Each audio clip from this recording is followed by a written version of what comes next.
Hi friends. ఈరోజు అమ్మ వాళ్ళ ఇంటికి వెళ్తున్నాను అనమాట. మా అక్క వాళ్ళ తోటికోడలు కొడుకు చనిపోయిండు ఊకూకని. ఆ ఊరికి వెళ్ళాలంటే కొంచెం భయం వేస్తుంది అనమాట. మా అమ్మ వాళ్ళ ఊరే కానీ చెప్పడానికి. ఆ ఊర్లో ఎందుకంటే ఒక్క చిన్న వయసు 30-40 సంవత్సరాల లోపు అబ్బాయిలు ఎక్కువ మంది చనిపోతారు.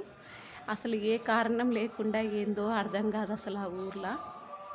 అంత వితంతువులో ఉంటారు. అసలు కనీసం 100%ల 60% మాత్రం వితంతువులే ఉంటారు పిల్లలను జాదుకుంటా. తమ్ముడు కూడా 10 మంత్స్ అవుతుందన్నమాట చనిపోయి.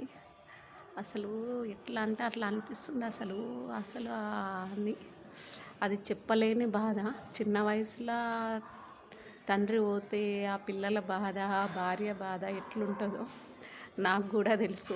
ఎందుకంటే మా ఆయన కూడా చిన్న వయసులోనే చనిపోయిండు. సంసారాన్ని నెట్టుకు రావడం, పిల్లలను సాది పెద్ద